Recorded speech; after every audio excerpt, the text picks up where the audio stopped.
flames. Flames cause your eyebrows to catch fire and turn to ash, and they fall off your face, which means that people will have a hard time understanding your emotions for the rest of the semester, perhaps forever. Embarrassed and ashamed by your poor performance, not to mention your crispy fried brow, you run to the quad to be alone. I feel really bad for myself, and that is a little bit better. Sorry about that. The beautiful weather feels like an insult. Inside of you, a storm rages. It's Colonel Sanders. He's probably here to tell you that he and Ashley are in love and have decided to get married. And he won't even ask you to cater his wedding because you're a terrible chef and an awful person. You try to hide from him, but he approaches you directly. You know you'll hurt him right now. I know you'll hurt him right now. Not just from the devastating loss, but from that run-in with the mixer and the small fire. We should get that checked out.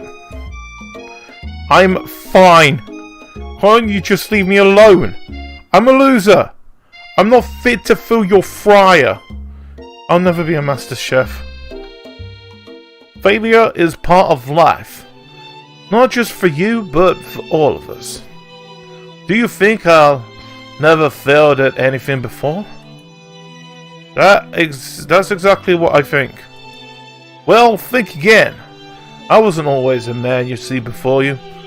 Enrolled in culinary school, incredibly handsome, successful, motivated. Well, handsome for sure. I was born that way.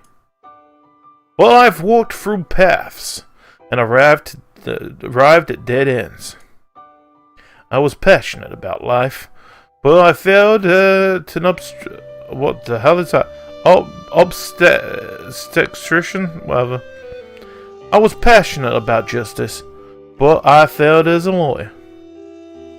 I was passionate about livestock, but I even failed as a mule handler. That one was especially humiliating. Mules can't be so cruel. I just didn't know. People see my delicate ribbon tie and my well-kept beard and assume that I've got it all together. Which is true now, but it wasn't always been. Sounds like this guy could really use a hug. I resolved then that I was going to amount to something. No amount of hours, labor, or money would deter me from giving the best I had to give. As Colonel Sanders changes focus, you can see something ignite inside him. A burning passion. One has to remember that every failure can be a stepping stone to something better. My new dream is pure. It's honest. It's something that a humble man in a crisp white suit can be proud of. I will create a new chain of chicken restaurants that will bring joy to the entire world and make up for the past misdeeds. Yay! Just as your moment grows intimate, you're interrupted by a threatening, shadowy presence. Battle scarred from our night before you prepare for the wars. It's the Spork Monster. Oh, Borko? It is I. I know I said I wouldn't be back, but after the whole fight to the death thing, maybe you don't really want to see me anymore, but I was just wondering. I wanted to say that I was wrong to attack you. I apologize. I know what it's like having to always look over your shoulder. I know, it's terrible. What are you? Are you mashed potatoes? Monster problems, am I right? Oh, thanks, Borko. I'm glad there were no hard feelings. Getting jumped by a giant creature in the dark of the night can really rile a person up. I also want to apologize for the way I switched right into attack mode. I know, it's, you're strong and cooking school can put a person under a lot of stress. I actually used to go to this school. I wasn't always a Spork Monster, you see. I don't believe it. You were human once? Well, no, I was a golden retriever, but I was still a student. Until one day some mean kid with a magic spell book cast a dark enchantment on me. I was forever transformed. A magic spell book? Precisely! I had procured a copy for myself, but somewhere along the way I've lost it. If you find such a book, I beg of you, respect it. You're a powerful chef, and shouldn't rely on such dark and evil magic. No, you should be protecting the innocents from those who would cheat them through sorcery and guile. Whatever that word means. If you need me, don't fear. I'll be over there somewhere. Don't worry about it. It sounds like there are some bad cooks in the kitchen of life. GD, together, I am sure we can defeat them. Come back to my hideaway and we can discuss. A personal invite? Sweet! You can't imagine what Colonel Sanders' home must be like. I can. Well, it sounds like you're about to find out. I've got a feeling there's going to be a lot of chicken in this personal home of his. Well, there's one chicken, I guess. Just there, see? Down there at the bottom. Down there. Stepping inside Sanders' home, surrounded by his things, you start to feel a special bond with him. I swear to God, if that is a chicken-scented candle, I'm going to find that funny. It looks like you have such an exciting life, Colonel Sanders. Every day can be an adventure, but you approach it with the right attitude. A while ago, I made a decision to never stop searching. Never stop working, never stop imagining. Have you worked on any new recipes of your own lately? I've always excited to talk about food with another ambitious chef. Well, there is something. It's just a side dish, and I've been tinkering with it, trying to find the right balance of flavors and textures. I'm not sure I've nailed it yet, but I'm close. Colonel Sanders' eyes perk up as he starts to wonder what dish you might be describing. It's meant to pair with something spicy or something crispy. Both, perhaps? Now that you've got him right where you want him, should you reveal your new creation to him or keep it a secret just for you? I'll reveal it. Decide that you're ready as you ever be to share your original cooking with Colonel Sanders. Before you can talk yourself out of it, you decide to dive in head first. You reach into your lunch bag for a special dish that you've been keeping on ice all day. I present to you my original coleslaw. The shredded cabbage dish glistens in the light of Colonel Sanders' lunch hideaway. Magnificent! Together you chow down on the creamy slaw until just a spoonful remains in the... Why? Do you mind if I hold on to the last bite? I'd like to have it around so I can admire its taste later and think back of this moment. You could offer to make him more, but he seems to like a very sentimental kind of guy. Sure, why not? Take it, I guess. Please, make yourself comfortable. I'll be back in just a moment. Realize that now would be the perfect time to do some snooping. Around the room are various items that you can look closer at. Each item seems to radiate memories and emotions. Tap on an item. Oh god, everything's glowing. Come on, more about the Colonel. I want to look at the scented candle. Scented candle you pick up and try to identify the smell. Power tool? Freshly starched collar? Piece of wood floating in a lake. Summer of 69. No, it's one of the secret recipe ingredients.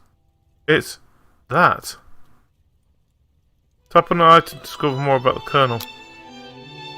What is that? A large urn sitting on a nearby pedestal.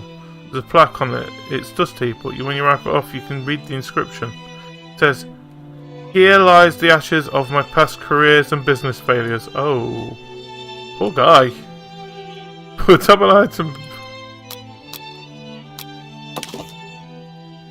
Baby, he's always had a mustache and a goatee. Nice. Adorable little baby boy crawls across the floor. From the goatee and mustache combo he's sports, you figure that must be the Colonel Sanders himself. I'd say that. Who frames a baby picture of just themselves? Probably the same type of person who would make it their own face the logo of a company that they founded. Am I right? Have an item to discover more about the Colonel. But it appears to be Colonel Sanders, except he's an old man visiting the pyramids of Egypt. Maybe this is where he discovered one of his secret herbs and spices?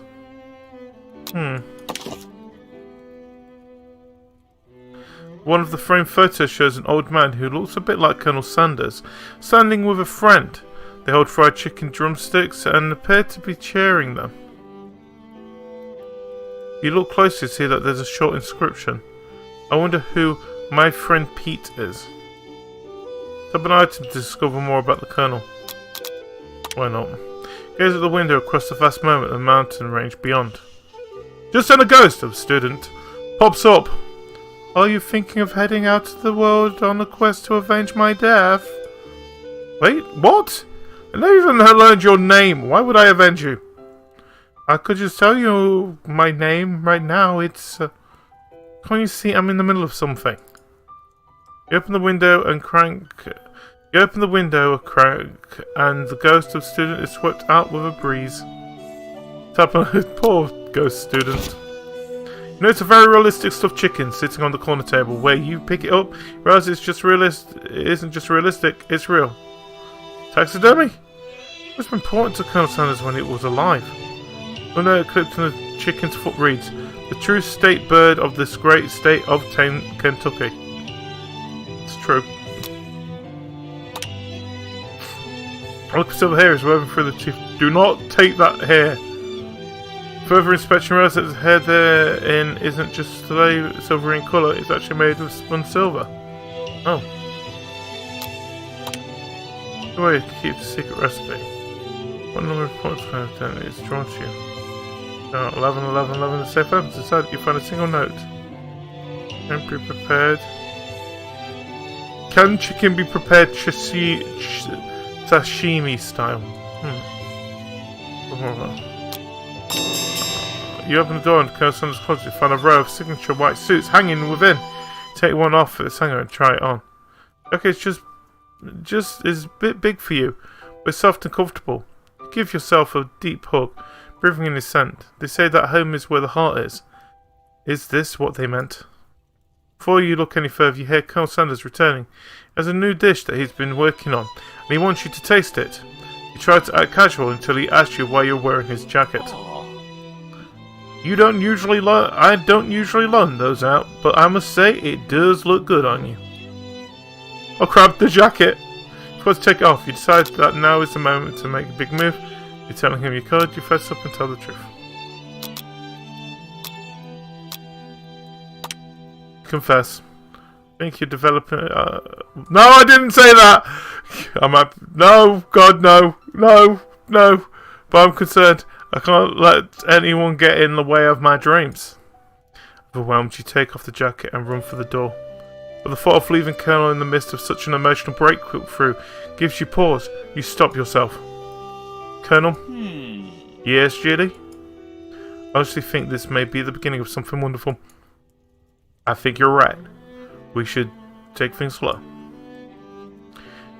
You talk late into the night and drift off into slumber. Dream sequence!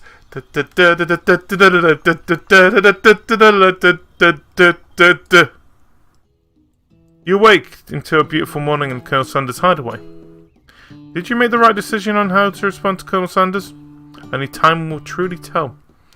Today is the day that could change the rest of your life. You think about the new secret ingredients you learned about. That one. And some jurisdiction that isn't even legal. But it's a recipe is secret. How will they know? Your thoughts are interrupted when Colonel Sanders emerged into the room. He's holding a gorgeously plated breakfast, and your mouth waters in the sight of it. I've got hiccups now. In the sight of it. Here is a simple breakfast I just whipped up. That is not breakfast! It's meticulous. Takes Colonel Sanders through it, and he takes you on a journey. When you return, he's waiting to ask you for an important question. So, would you say that we're the perfect match? How presumptuous. Like cuisine and your taste buds, that is.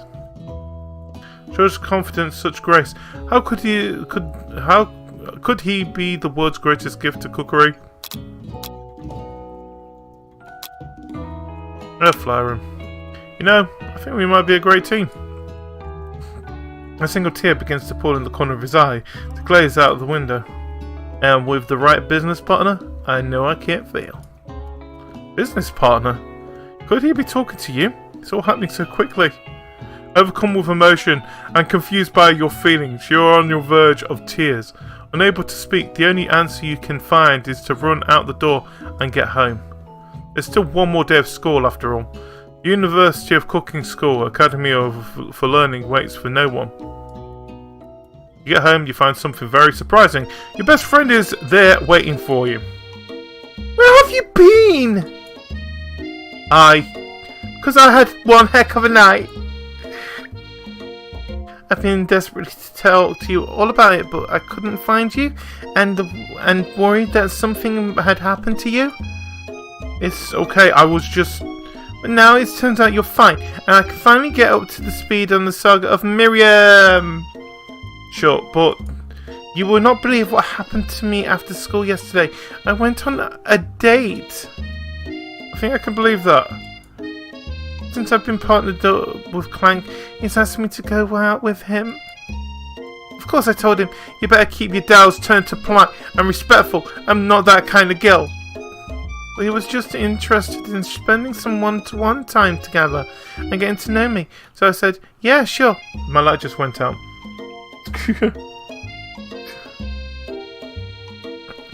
Get to know me. So I said, yeah, sure. I can get to know a little metallic guy. Long story short, he took me skydiving with his friends, but things quickly spiraled out of control. Did she just say skydiving? As if that's a typical first date to go on with a talking pressure cooker. No, I'm not really sure where we stand. You don't give Miriam time to tell her whole story. However, bottling up the details of your own night is just too much to bear. And I went on a date too. Back to Colonel Sanders' house, where I spent the night with him. Just sound a lot weirder than I was going to put up. You what? Nothing happened. With the emotional connection. Wowza. Miriam offers to support you no matter what you do. And together with your bestie, you feel like you can do anything. When you arrive at the school, you encounter your rivals in the quad. You can tell from a distance that they're picking on Pop, though he himself might not quite grasp that fact. Because because he's Pop. What's a swirly? It sounds delicious. Oh, it's great. I'll order you one up right away. I'll have my swirly with sprinkles, please. Sprinkles is a dog. Sprinkles is a dog and a treat. Aww. You can get your swirly dip too. Why don't you pick on someone your own size? Because I'm literally the biggest person in the school? There is that horse that Colonel Sanders rides to school, but who would dare pick on such a gentle and beautiful creature? You've got some nerve, GD, suggesting I pick on a defenseless horse! Now you're twisting my words, and I won't have it. You clench your fist. Like this. But the injury from yesterday's mixer accident makes you winch in pain. That actually did hurt. Doesn't look like you can go on cooking like that. Might as well just give up. I'll never give up! Ever! Colonel Sanders arrives just as he pairs. Things are close to boiling over. A naturally intuitive person, he sensed that something has been going on. Is everyone excited for the final day of school? GD, how's that hair feeling? I'm sure you'll be back in fine form by this afternoon. I caught my hand in a mixer. It's damaged. It's really badly damaged. Aren't you concerned about my hands, Colonel? Yes, I almost broke it down winning so hard. Technically, I don't believe a winner was decided, but your presentation was quite impressive. What is he doing complimenting her? What about the flavor of my delicate, warm, gooey chocolate sauce? It was clear that you're passionate about how your food is received. That's a lot of words to say. That was a lot of words to say. It was bland. Excuse me, Judy. I'm more than capable enough to speak for myself. Maybe you could tell me more of your thoughts as we walk to class, Colonel. I'm always interested in discussing fine arts of food. See you inside, Judy. Annoyed by Colonel Sanders' inability to see Ashley for who you know she really is, you walk across the quad to get some distance. In an attempt to distract yourself from how slighted you feel by the interaction with Ashley, you take out the spell book you recovered yesterday and start flipping through the pages. Whoa! What's that book? It looks like bad news. It's just something I found lying around. It would appear that's some sort of grimoire. I don't really believe in that magic stuff. A grimoire? Like a book of spells? I don't know. Who would spend so much time decorating a magic book if it weren't really powerful?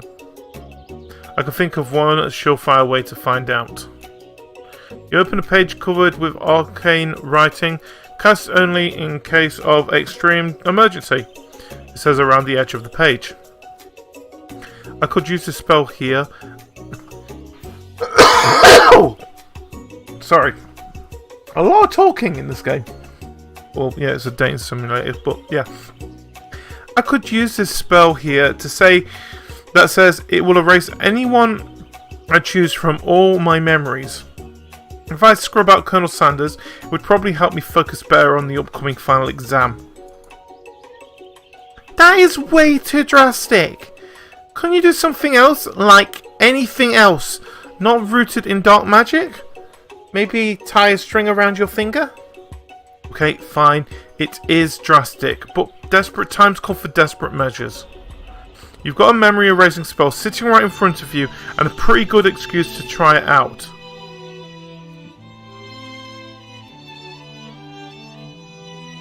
Do I cast it or don't I? I don't do it. You take your friend's advice and put the book away. It's almost time for class. Sprinkles is already in the room waiting for the students to arrive. He clears his voice and makes a quick announcement.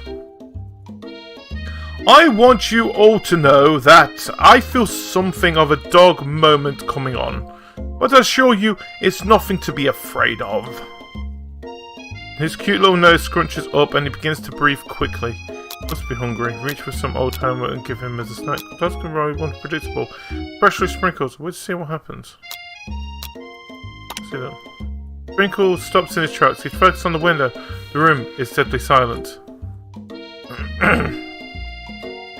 Then, when you follow his gaze, you see a tiny orange squirrel perched on the cherry tree outside. Damn it, Sprinkles. Sprinkles turns feral and runs to the window of the classroom. He begins barking uncontrollably at the squirrel outside. Terrence! I told you never to come back here, Terrence! I will destroy you, Terrence! Sprinkles is barking ferociously, drool flying off his face. Sorry! Oh my god, I love... Sprinkles is awesome in this. Out of all the characters, it's Sprinkles all the way. The squirrel looks over, but he doesn't say anything back. You wonder, is that even a talking squirrel? Who named him Terrence? You better not show your chubby cheeks around here ever again! After Sprinkles is satisfied that his presence has been felt by not only Terrence, but any other squirrel in hearing distance, he returns to his professional tone. I apologize for the outburst. This actually brings up an important point. Thank you, GD, for reminding me to dole out this indispensable bit of wisdom. You see, but before he can go any further, Miriam's love drama spills over into the classroom. Sprinkles is interrupted by words and sparks coming from the back of the room. I told you to save it for after class! You think I want to be thrown from a plane strapped to a stranger? Miriam and Clank appear to be arguing, but it still haven't learnt to speak Clank's language of mechanical noises. But no, you had to show off to your cool kid friends, Jeff and Joan. J&J forever. Watch us form a triangle in the mid-air as we descend. Triangles are the strongest shape, don't you know? Buzz, buzz. Yeah, well that doesn't make it a great date. Then take Jeff and Joan with you. You can all hold hands as you pedal down the mountain or off a cliff for all I care. Clank begins to shudder, steam pours out of the gaps in his panels, and then a loud ding stops him in his tracks. Oh no. No amount of seasoning is going to make me want to eat that, Clank.